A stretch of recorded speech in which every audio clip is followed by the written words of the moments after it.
बिस्मिल्लाहिर्रहमानिर्रहीम। अस्सलाम वालेकुम डियर स्टूडेंट्स। आज हम चैप्टर 4 वर्क एंड एनर्जी की एक्सरसाइज के न्यूमेरिकल प्रॉब्लम्स करेंगे।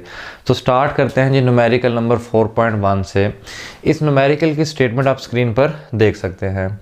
इस स्टेटमेंट में हमें बताया गया कि हमारे पास एक आदमी है जो कि एक लॉन मोवर मशीन की मदद से ग्राउंड में घास काट रहा है और बताया जा रहा है कि ये जो फोर्स लगा रहा है इस मशीन पर डैट इज़ 14 न्यूटन और उसका एक ख़ास एंगल है हॉरिजॉन्टल के साथ। इस तरीके से वो फोर्स लगा रहा है और जो उसने एंगल यहाँ पर बनाया हुआ है that angle theta that is equal to 20 degree.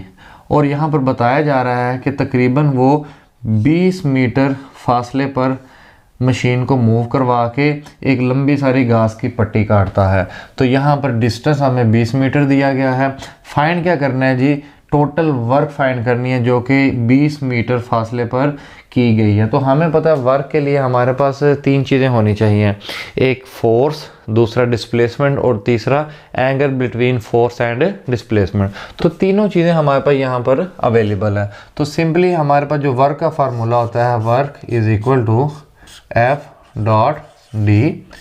तो जब हम इस डॉट प्रोडक्ट को ओपन करते हैं तो हमारे पास बन जाता है जी एफ डी कॉस थीटा।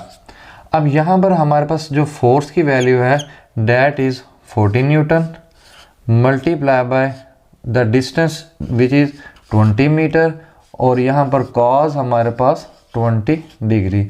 तो इसको हम अगर सिंप्लीफाई करें तो हमारे पास वर्क आएगी that will be equal to 751.68 joule, या इसको हम अगर साइंटिफिक नोटेशन में लिखें तो ये हमारे पास है कि 7.5 मल्टीप्लाई बाय 10⁻² जूल। तो ये हमारे पास क्या होगी जी, वर्क होगी, total work. Next numerical number 2 की तरफ चलते हैं। इस न्यूमेरिकल की स्टेटमेंट भी आप स्क्रीन पर देख सकते हैं। इस न्यूमेरिकल में हमें बताया गया है कि हमारे पास एक रेन ड्रॉप है जो कि वर्टिकली डाउनवर्ड फॉल कर रहा है ज़मीन की तरफ। अब हमारे पास mass of rain drop given है that is 3.35 multiply by 10⁻⁵ kilogram. दूसरा हमें बताया गया है कि इस रेन ड्रॉप ने जो डिस्टेंस कवर करना है डैट इज़ द 100 मीटर। अब फाइंड क्या करना है, इस न्यूमेरिकल के दो पार्ट हैं। पहले पार्ट में हमने वर्क फाइंड करनी है ड्यू टू ग्रेविटेशनल फोर्स और दूसरे पार्ट में हमने वर्क फाइंड करनी है ड्यू टू फ्रिक्शनल फोर्स। तो यहाँ पर मैंने एफ WG और WF से ये रिप्रेजेंट की है। तो पहला पार्ट हम इसका सॉल्व करते हैं जिसके अंदर हमने वर्क फाइंड करनी है ड्यू टू ग्रेविटेशनल फोर्स। तो हमें पता है यहाँ पर जो इसने डिस्टेंस ट्रैवल किया होगा उसको हम हाइट से h से रिप्रेजेंट करते हैं। तो जब हम इस डॉट को ओपन करते हैं तो हमारे पास बन जाता है जी FH cos थीटा। अगर हम बात करें जी ग्रेविटेशनल फोर्स की तो हमें पता है उसकी डायरेक्शन हमेशा डाउनवर्ड होती है, जबकि जो हमारे पास डिस्प्लेसमेंट है जो उसने डिस्टेंस हाइट कवर किया है वो भी हमारे पास क्या है, डाउनवर्ड। तो दोनों पैरेलल हैं। पैरेलल के केस में हमारे पास जो थीटा होगा that will be equal to 0 degree और cos 0 degree that is equal to 1। और दूसरी चीज़ हमारे पास ये जो फोर्स होगा that will be the weight of droplet which is equal to mg। तो ये दोनों चीज़ें हमने इस फार्मूला में पुट कर देनी है। तो जो वर्क होगी हमारे पास due to gravity will be equal to mgh। अब इसमें हम वैल्यूज पुट कर देते हैं तीनों। मैस हमारे पास कितना दिया गया जी, 3.35 मल्टीप्लाई बाय 10⁻⁵ kg और g की वैल्यू कितनी है 9.8 मीटर पर सेकेंड स्क्वायर और हाइट कितनी है हमारे पास 100 मीटर।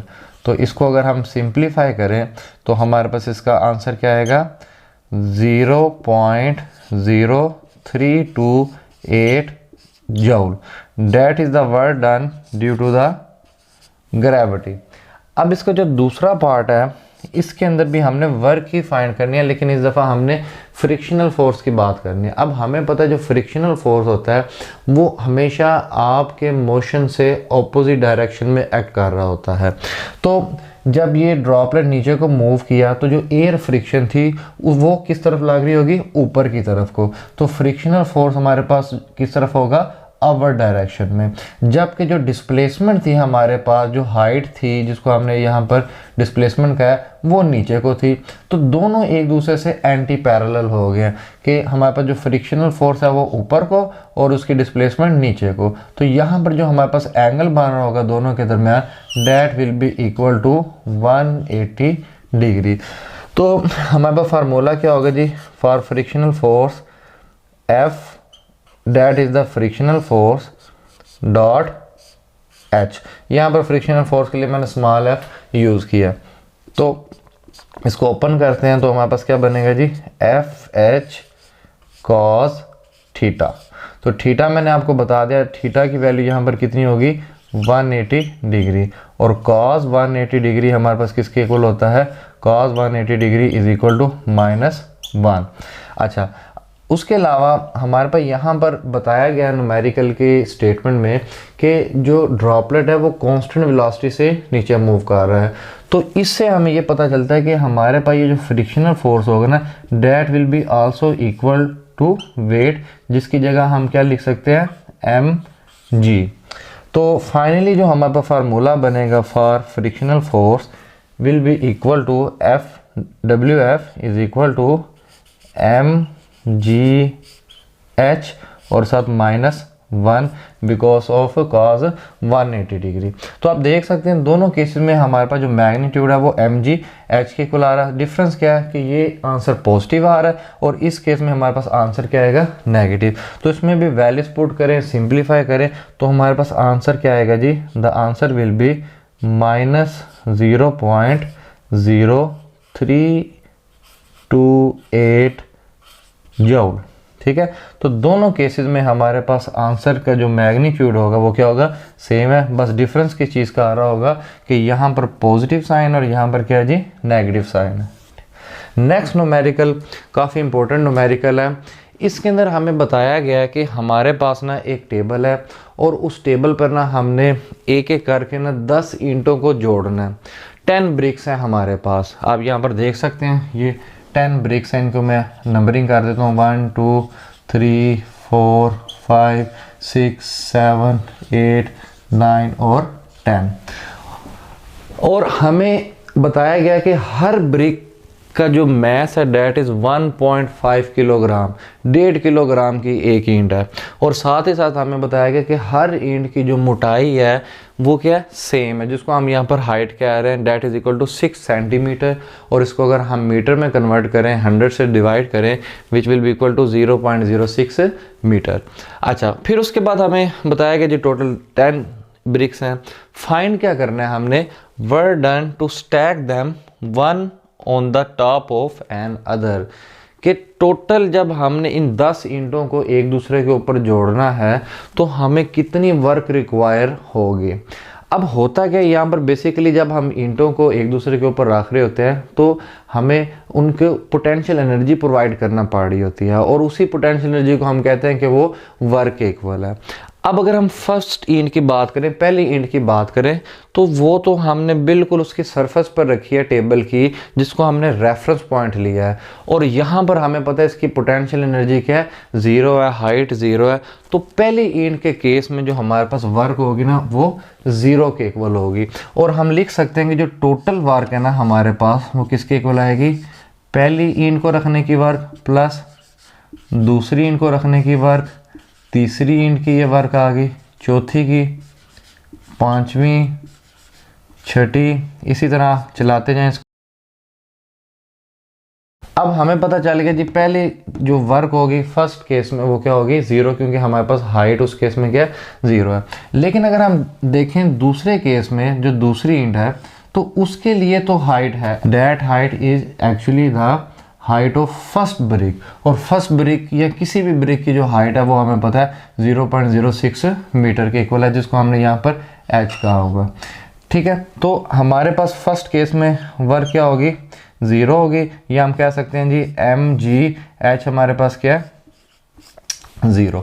अब यहाँ पर मैंने mgh वाला फार्मूला क्यों यूज़ किया है, क्योंकि हमें पता है कि यहाँ पर हम ग्रेविटेशनल फील्ड की बात कर रहे हैं, ग्रेविटेशनल पोटेंशियल एनर्जी की बात कर रहे हैं, तो इसलिए हम यहाँ पर mgh वाला फार्मूला यूज़ करेंगे।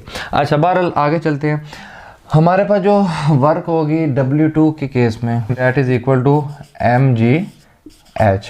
अच्छा, अब जो दूसरी इंट है सेकेंड वन, उस केस में हमें पता है कि जो हमारे पास हाइट है that is equal to 2h। ठीक है, पहली इंट और दूसरी इंट की मिला के हमारे पास टोटल हाइट आ रही होगी दैट इज़ 2h। तो हमारे पास क्या बनेगी जी mg2h।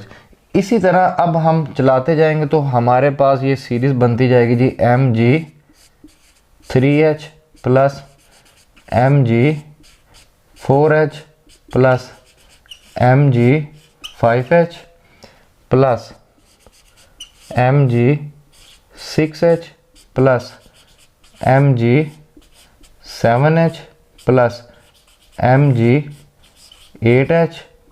और लास्ट वन देखें, जो हमारे पास 10वीं इंट होगी इसके लिए कितनी हाइट होगी।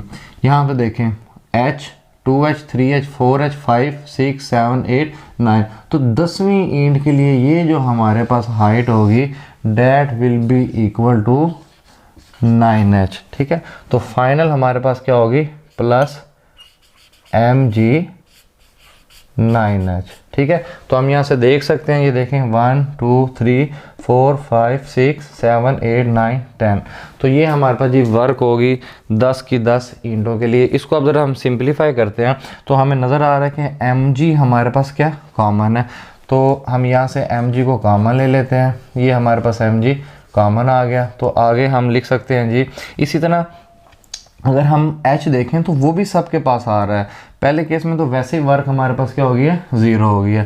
तो यहाँ से हम क्या करते हैं mg साथ h को भी कॉमन ले लेते हैं और यहाँ से हम इसकी वैल्यूज पुट कर देते हैं जी 0 plus 1 plus 2 plus 3 plus 4 plus 5 plus 6 plus 7 plus 8 और प्लस 9। ठीक है, and that will be equal to 45 mgh। इसमें हम वैल्यूज पुट कर देते हैं 45 multiply by mass of one brick which is equal to 1.5 kilogram. G की वैल्यू हमारे पास क्या 9.8 है। h हमारे पास किसके इक्वल है 0.06 मीटर के। तो हम यहाँ पर ये देख सकते हैं। तो फाइनली इनको अगर हम मल्टीप्लाई करें सिंप्लीफाई करें तो हमारे पास वर्क किसके इक्वल आएगी, that work will be equal to 39.69, या इसको अगर हम राउंड ऑफ कर दें तो हमारे पास ये वर्क आ जाएगी, that work will be equal to 40 joule. ठीक है, तो ये हमारे पास टोटल वर्क होगी इन 10 इंटों को एक दूसरे के ऊपर जोड़ने के लिए। ठीक है, तो स्टूडेंट्स अब हम अपने नेक्स्ट न्यूमेरिकल की तरफ चलते हैं, डेट इज़ न्यूमेरिकल 4.4। इस न्यूमेरिकल की स्टेटमेंट भी आप स्क्रीन पर देख सकते हैं। इस न्यूमेरिकल में हमें बताया गया कि हमारे पास एक कार है जिसका मैस हमारे पास गिवन है and it's mass is 800 kilogram.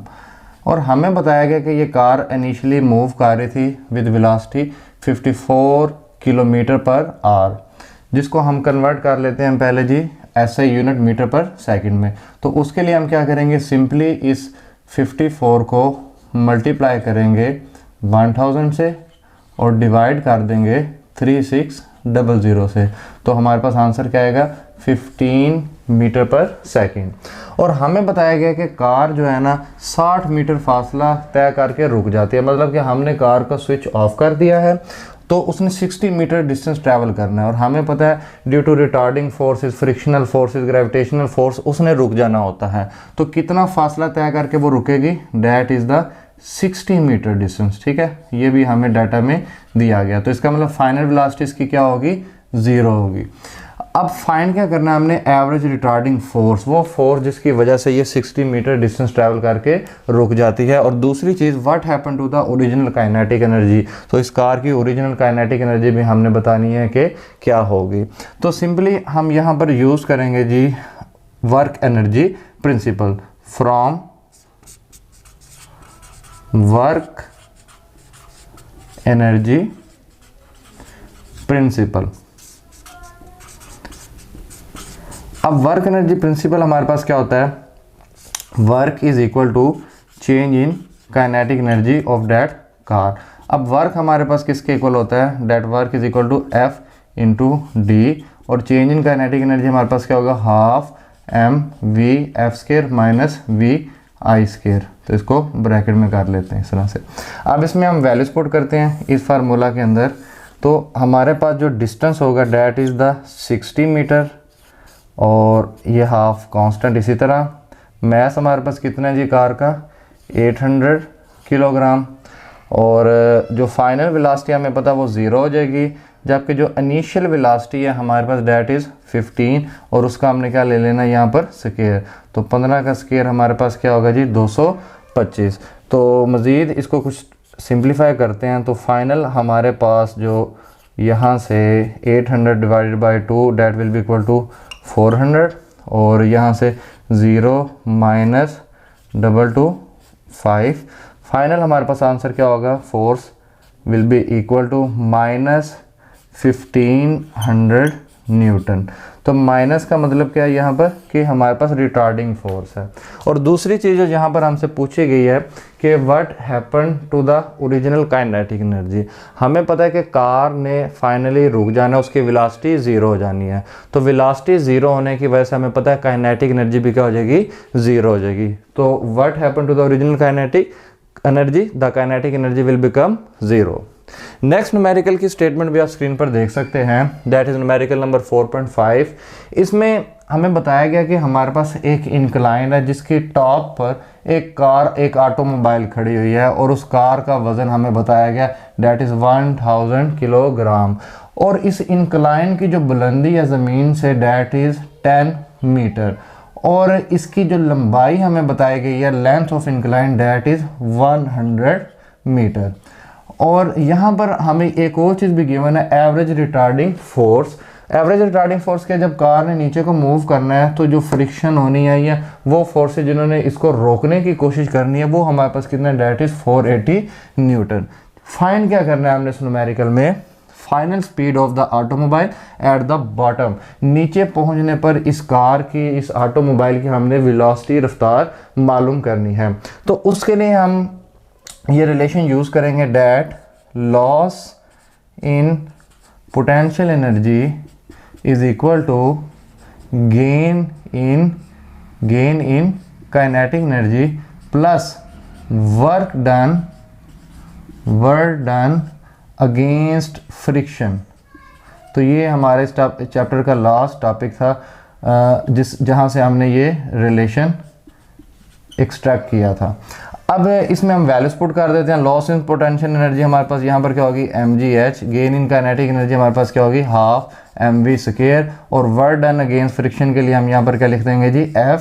और उसने ये डिस्टेंस ट्रैवल करना है तो यहाँ पर इस डिस्टेंस को हमने s से रिप्रेजेंट किया तो ये क्या होगा जी fs। ठीक है, अब इसमें हम वैल्यूज पुट कर देते हैं। तो हमारे पास मैस ऑफ कार कितने हैं जी 1000 और g की वैल्यू हमारे पास कितनी है 9.8 और जो हाइट है डैट इज 10। यहाँ से काइनेटिक एनर्जी इसमें भी मैस की वैल्यू पुट कर देते हैं डैट इज 1000। वेलोसिटी जो कि हमने फाइंड आउट करनी है इसको इसी तरह लिख देते हैं जी वेलोसिटी का स्क्वायर प्लस अब जो हमारे पास यहाँ पर एवरेज रिटार्डिंग फोर्स है डैट इज 480 और जो डिस्टेंस इसने ट्रैवल करना है ये वाला जो कि लेंथ है इंक्लाइन की डैट इज 100 मीटर। तो थोड़ा सा इसको रीअरेंज करते हैं और सिंप्लीफाई करते हैं तो हमें पता है यहाँ से ये 98 हो जाएगा और साथ 3 0 और आ जाएंगे तो ये बन जाएगा जी 98000 और यहाँ पर हम देख सकते हैं कि ये बन जाएगा जी 48000। इसको दूसरी साइड पर जाके माइनस करवा देते हैं तो ये बन जाएगा जी 48000।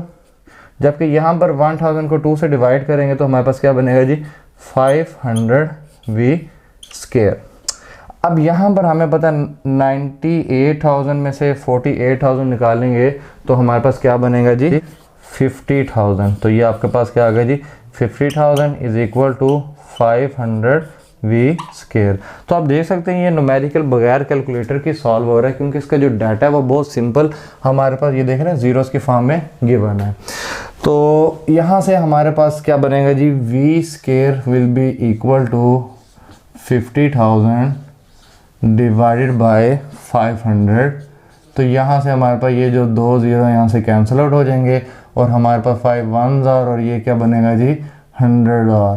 तो ये आपके पास क्या बनेगा जी, V square is equal to 100 और फाइनली दोनों साइड पर हम स्क्वायर रूट अगर लें तो हमारे पास क्या बनेगा जी, v इज़ इक्वल टू 100 का square root and that is equal to 10। तो फाइनली हमारे पास जो वेलोसिटी आएगी that will be equal to 10 metre पर सेकेंड। तो स्टूडेंट्स एक बार याद रखिएगा कि न्यूमेरिकल का जो आंसर होता है विद करेक्ट यूनिट लाजमी लिखना होता है, इसका पूरा एक नंबर होता है। तो हमारे पास ये जो कैलकुलेशन होती हैं, एक नंबर इनका होता है, एक नंबर जो हमने फार्मूला या टेक्निक यूज़ करनी है उसका, और एक नंबर यहाँ पर हमारे पास जो correct answer with correct unit.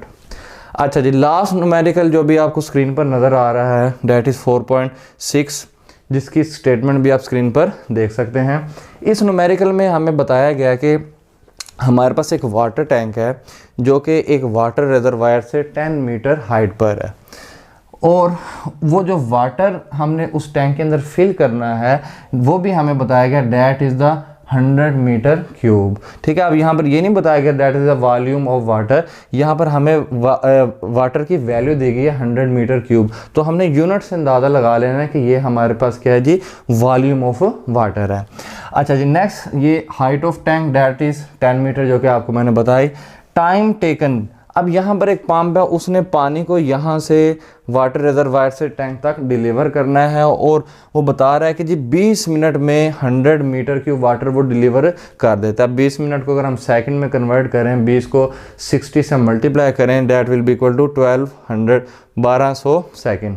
अच्छा जी, डेंसिटी ऑफ वाटर जो कि हमें इस न्यूमेरिकल के अंदर दी गई है which is equal to 1000 kilogram पर मीटर क्यूब, और आगे भी ये चैप्टर 6 में भी इस्तेमाल होगी वैल्यू, तो इसको हमें ज़ुबानी भी याद रखना चाहिए।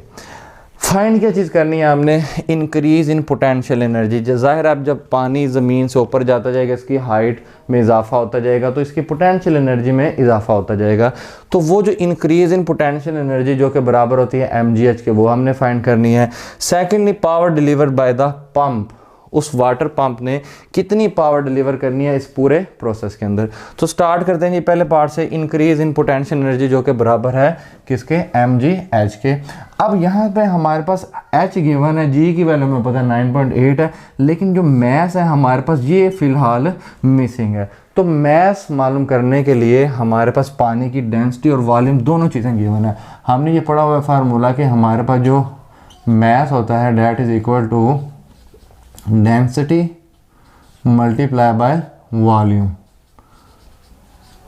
ठीक है, ये हम इसका ए पार्ट कर रहे हैं, तो यहाँ से हम लिख सकते हैं मैस, डेंसिटी को हम इस रो से रिप्रेजेंट करते हैं मल्टीप्लाई बाय वॉल्यूम, और सिंपली यहाँ पर वैल्यू पुट कर देते हैं। डेंसिटी हमारे पास कितनी है 1000, और वॉल्यूम जो हमने डिलीवर करना है ऊपर वो कितना है 100। तो मैस हमारे पास कितना बनेगा, तो ये टोटल कितने जीरोज हो गए 50, तो हम कह सकते हैं 10 रेज़ पावर 5 किलोग्राम। ये हमारे पास क्या आ गया जी, मैस आ गया उस वाटर का जो हमने ऊपर डिलीवर करना है। अच्छा, अब इस मैस को इस फार्मूला में पुट कर देते हैं जी, इंक्रीज इन पोटेंशियल एनर्जी जो कि हमारे पास किसके इक्वल है mgh के। तो यहाँ पर हम increase in potential energy that is equal to mgh। तो मैस हमारे पास कितना है 10 रेज़ पावर 5, और g की वैल्यू कितनी है बस 9.8, और हाइट हमारे पास कितनी है डैट इज़ 10 मीटर। तो यहाँ से हमारे पास कितना हो जाएगा, ये आंसर इसका 98 जब 10 से मल्टीप्लाई करेंगे, और मल्टीप्लाई बाय 10 रेज़ पावर 5 हमारे पास हो जाएगा, और साथ इसका यूनिट क्या होगा हमारे पास, एनर्जी का यूनिट क्या होता है जूल। या अगर हम इसको साइंटिफिक नोटेशन में लिखें तो हमारे पास आंसर क्या बनेगा जी 9.8 multiply by 10 raise power 6 joule. तो ये हमारे पास क्या होगी जी, increase in potential energy. Second part जिसमें हमने मालूम करनी जी पावर डिलीवर जो कि हमारे पास बराबर होगी वर्क ओवर टाइम के। यहाँ पर हमें पता है that work is equal to increase in the potential energy of that water. तो हम यहाँ पर कह सकते हैं कि increase in potential energy divided by time, और इंक्रीज इन पोटेंशियल एनर्जी कितनी है 9.8 मल्टीप्लाई बाय 10 रेज़ पावर 6। इसको हम डिवाइड कर देंगे किसके साथ, टाइम के साथ। टाइम हमारे पास कितना है 1200 सेकेंड। तो फाइनली हमारे पास जो आंसर आएगा पावर डिलीवर का that will be equal to 8166.6 watt. तो अगर हम इसको साइंटिफिक नोटेशन में कन्वर्ट करें, that power will be equal to 8.16 multiply by 10⁻³ watt. अब 10⁻³ को हम किलो लिख सकते हैं, तो हमारे, और इस 8.16 को हम 8.2 राउंड ऑफ करके लिख सकते हैं। तो फाइनली जो पावर आएगी that will be 8.2 kilo watt. तो ये इस न्यूमेरिकल का दूसरा पार्ट भी सॉल्व हो गया। तो स्टूडेंट लास्ट 4 न्यूमेरिकल इस चैप्टर के आप देख सकते हैं। न्यूमेरिकल नंबर 4.7 जिसकी स्टेटमेंट आपके सामने स्क्रीन पर नज़र आ रही है। इस न्यूमेरिकल में हमें बताया गया कि हमारे पास एक कार है जो कि इनिशियली रेस्ट पर है, मतलब उसकी इनिशियल वेलोसिटी 0 है, और हमने उस कार को मूव करवाना है एट वेलोसिटी 80 किलोमीटर पर आवर। तो सबसे पहले हम इस वेलोसिटी को कन्वर्ट कर लेते हैं ऐसे यूनिट में, मीन्स मीटर पर सेकंड में। तो हम इसको मल्टीप्लाई करेंगे 1000 से और डिवाइड कर देंगे 3600 से। तो हमारे पास आंसर क्या आएगा, 22.22 मीटर पर सेकंड। तो ये हमारे पास वेलोसिटी आ गई जी मीटर पर सेकंड में। अच्छा, अब इस न्यूमेरिकल में हमसे पूछा गया कि उस कार के इंजन को कितनी पावर डिलीवर करनी पड़ेगी कि वो कार मूव कर सके अगेंस्ट द रिटार्डिंग फोर्सेस जो कि रोड फ्रिक्शन और एयर रेजिस्टेंस की वजह से है, डेट इज़ 400 न्यूटन। तो सिंपली हमने पढ़ा हुआ कि हमारे पास पावर का एक फार्मूला होता है P = F.V। हम इसको जब ओपन करेंगे डॉट प्रोडक्ट को, तो हमारे पास क्या बनेगा, FV cos थीटा। अब हमें पता है कि हमारे पास जो कार है उसने मूव करना है अगर इस डायरेक्शन में, तो हमें उसके ऊपर जो फोर्स लगाना पड़ेगा या जो पावर डिलीवर करना पड़ेगी वो भी इसी डायरेक्शन में मूव करनी पड़ेगी। मतलब वेलोसिटी भी इस डायरेक्शन में होगी और जो कार के ऊपर फोर्स लगाना पड़ेगा वो भी इसी डायरेक्शन में। तो दोनों हमारे पास यहाँ पर क्या हो जाएंगे जी, पैरेलल। तो पैरेलल के केस में हमें पता है कि थीटा की वैल्यू क्या होती है, 0 डिग्री, और cos 0 = 1। तो इस फंक्शन की वैल्यू हमारे पास क्या आएगी जी, 1 के इक्वल। तो सिंपली हमने यहाँ पर क्या करना है, फोर्स और वेलोसिटी को आपस में मल्टीप्लाई करवा देना है। So power will be equal to, force की वैल्यू हमारे पास क्या है जी 400, और वेलोसिटी हमारे पास कितनी आई थी जी 22.22 मीटर पर सेकंड। तो हमारे पास यहाँ से पावर कितनी आएगी जी 8880 वाट। अब हम ज़रा इसको साइंटिफिक नोटेशन में कन्वर्ट कर देते हैं, तो उससे हमारे पास ये आंसर क्या बनेगा जी, 8.9 मल्टीप्लाई बाय 10⁻³ वाट। और 10⁻³ आपको पता है किसके बराबर होता है, किलो के। तो ये बनेगा जी 8.9 किलो वाट। तो ये आपके पास इस न्यूमेरिकल का आंसर होगा। नेक्स्ट न्यूमेरिकल नंबर 4.8 की स्टेटमेंट भी आप स्क्रीन पर देख सकते हैं। इस न्यूमेरिकल में हमें बताया गया कि हमारे पास एक इलेक्ट्रॉन है, उस इलेक्ट्रॉन का मैस हमें दिया गया, that is 9.1 multiply by 10⁻³ kg। ये वैल्यू आपको ज़ुबानी याद होनी चाहिए, आगे सेकंड ईयर में बहुत ज़्यादा ये वैल्यू इस्तेमाल होगी।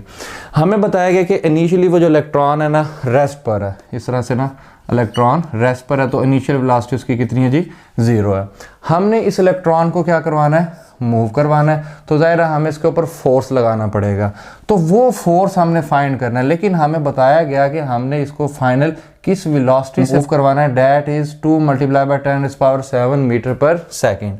और साथ ही साथ हमें बताया गया कि कितने डिस्टेंस तक उसको ट्रैवल करवाना है, 5 सेंटीमीटर डिस्टेंस। अब हम इस 5 सेंटीमीटर को पहले कन्वर्ट कर लेते हैं जी मीटर में। तो उसके लिए हम क्या करेंगे जी, इसको 100 से डिवाइड कर देंगे, तो ये हमारे पास बनेगा जी 0.05 मीटर।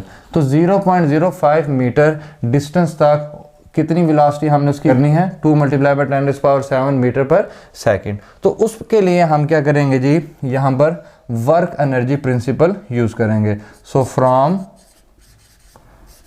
वर्क एनर्जी प्रिंसिपल, हमें पता है कि वर्क एनर्जी प्रिंसिपल क्या होता है हमारे पास, work is equal to change in kinetic energy. ये भी हम पिछले न्यूमेरिकल में भी इसको यूज़ कर चुके हैं। तो वर्क हमारे पास क्या होता है, फोर्स इनटू डिस्प्लेसमेंट, और चेंज इन काइनेटिक एनर्जी हमारे पास क्या होगी जी, 12m फाइनल वेलोसिटी का स्क्वायर माइनस इनिशियल वेलोसिटी का स्क्वायर। अब यहाँ पर हमें पता है कि इनिशियल वेलोसिटी क्या है, 0 है, तो ये वाला फैक्टर वैसे इसमें से एलिमिनेट हो जाएगा। तो अब इसमें अगर हम वैल्यूज पुट करें तो डिस्टेंस हमारे पास कितना है जी, 0.05 मीटर और 1/2 मैस हमारे पास कितना इलेक्ट्रॉन का 9.1 मल्टीप्लाई बाय 10⁻⁻31 और जो फाइनल वेलोसिटी है उसका हमने क्या लेना है जी, स्केयर 2 मल्टीप्लाई बाय 10⁻7 और इसका स्केयर। तो इसको हम अगर सिंप्लीफाई करें तो फाइनली हमारे पास जो फोर्स की वैल्यू आएगी that will be equal to 3.6 multiply by 10⁻⁻15 newton. तो ये इस न्यूमेरिकल का आंसर होगा। नेक्स्ट न्यूमेरिकल नंबर 4.9, इसकी स्टेटमेंट भी आप देख सकते हैं और यहाँ पर इस डायग्राम से भी आपको काफ़ी इन्फॉर्मेशन मिल जाती है। डायग्राम ज़रूरी नहीं होती हर न्यूमेरिकल में आप ड्रा करें, लेकिन हमें जो गिवन डाटा होता है उसको हैंडल करना आसान हो जाता है जब हमारे पास इस तरह से डायग्राम हो। तो डायग्राम भी बना लें तो बेहतर रहेगा। हमारे पास यहाँ पर क्या जी, एक डाइवर है जिसने क्या करना है, इस बोर्ड से जंप लगाना है स्विमिंग पूल के अंदर और हमें बताया गया है कि इस डाइवर का जो वेट है ना that is equal to 750 newton और यहाँ पर इस बोर्ड की इस स्विमिंग पूल से जो हाइट है that is equal to 10 metre, उसको हमने h1 से रिप्रेजेंट किया गया है। अब हमें कहा गया कि डाइवर ने क्या करना है जी, जंप लगाना है स्विमिंग पूल के अंदर और जिस टाइम उसने डिस्टेंस कवर करना है 5 मीटर, उस टाइम हमने उसकी वेलोसिटी फाइंड आउट करनी है when the distance is covered 5 metre. उस हाइट को मैंने रिप्रेजेंट किया किससे, h2 से, which is equal to 5 metre. अच्छा जी, speed of diver at h2 जिसको मैं v से रिप्रेजेंट कर रहा हूँ वो हमने फाइंड आउट करनी है। तो इसके लिए हम यहाँ पर क्या लॉजिक यूज़ करेंगे कि हमें पता है कि हमारे पास जो गेन इन काइनेटिक एनर्जी होती है that is equal to loss in potential energy.